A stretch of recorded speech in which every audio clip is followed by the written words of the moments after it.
इस आदमी ने फ्रांस के इतिहास में इतनी बड़ी चोरी कर दी थी जिससे कि पूरी की पूरी सरकार फ्रांस की हिल गई थी। दरअसल हम जिस शख्स के बारे में बात कर रहे हैं उसके बारे में मैं वीडियो के आगे बताऊंगा, तो वीडियो को स्किप करने की गलती बिल्कुल भी मत करना। दरअसल ये सारी की सारी घटना फ्रांस की है। इस चोर का नाम था अल्बर्ट स्पार्क्यू और ये रहने वाला था फ्रांस का। दरअसल अल्बर्ट और उसके कुछ साथी मिलकर एक प्लान बनाते हैं जिससे कि वो फ्रांस के बहुत ही बड़े बैंक को लूटने की कोशिश करते हैं। ये सारा का सारा इंसिडेंट 1976 का है, यानी 1976 का है। और प्लान वो लोग ऐसा बनाते हैं कि वो लोग नाली होता है वहां से लेकर बैंक तक एक अंडरग्राउंड यानी नीचे नीचे रास्ता बनाते हैं जिससे कि पुलिस उन्हें पकड़ भी ना पाए और भनक भी ना लगे किसी को। इस काम को करने में उन्हें 2 महीने का वक्त लगता है और वो लोग क्या करते हैं, एक अंडरग्राउंड टनल खोद देते हैं, यानी अंदर से ही पूरा बैंक में एक रास्ता बना देते हैं जिसका भनक न ही बैंक को लगता है और न ही फ्रांस की पुलिस को लगता है।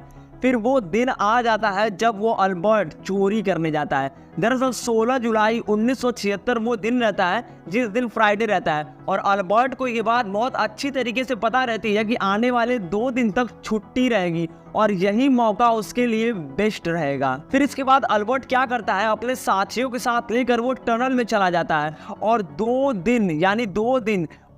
दिन 19 जुलाई 1976 तक वो उस बैंक से 400 प्राइवेट लॉक को तोड़ देता है और उसमें से करीब $100 मिलियन गायब कर देता है। जिसके बाद जब बैंक खुलता है अगले दिन और जब कर्मचारियों को ये पता चलता है कि बैंक से $100 मिलियन लुट चुके हैं, जिसके बाद इन सारी घटना ने पूरे देश की नींद उड़ा रखी थी। जिसके बाद उस टाइम तो सीसीटीवी कैमरास भी नहीं था जिससे ये पता नहीं किया जा सका कि एक्चुअली बैंक को किसने लूटा है।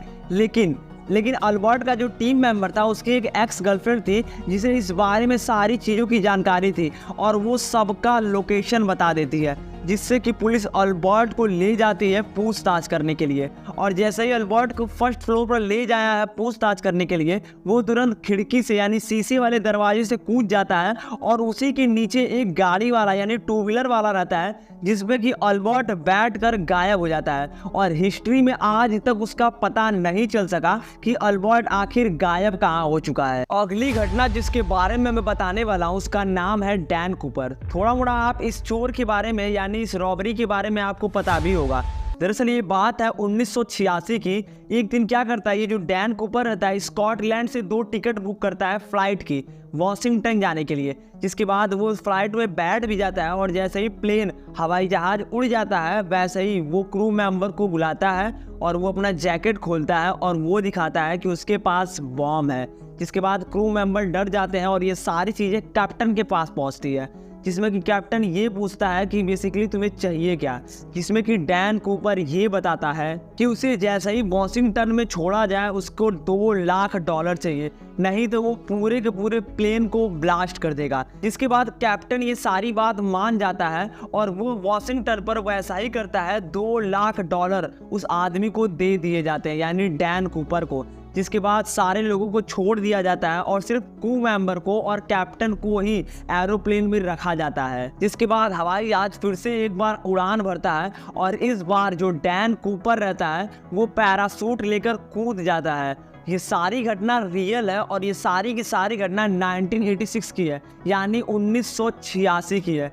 जिसके बाद पैराशूट से कूदने के बाद डैन कूपर का आज तक पता नहीं चल पाया कि बेसिकली डैन कूपर वो सारे पैसे लेकर गया कहाँ। तो आपको इन दोनों इंसिडेंट में से सबसे गजब इंसिडेंट कौन सा लगा आप हमें कमेंट में बताइएगा। और वीडियो अच्छी लगे तो वीडियो को लाइक कर देना और चैनल को कर देना सब्सक्राइब। मिलते हैं अगले वीडियो में। Thank you.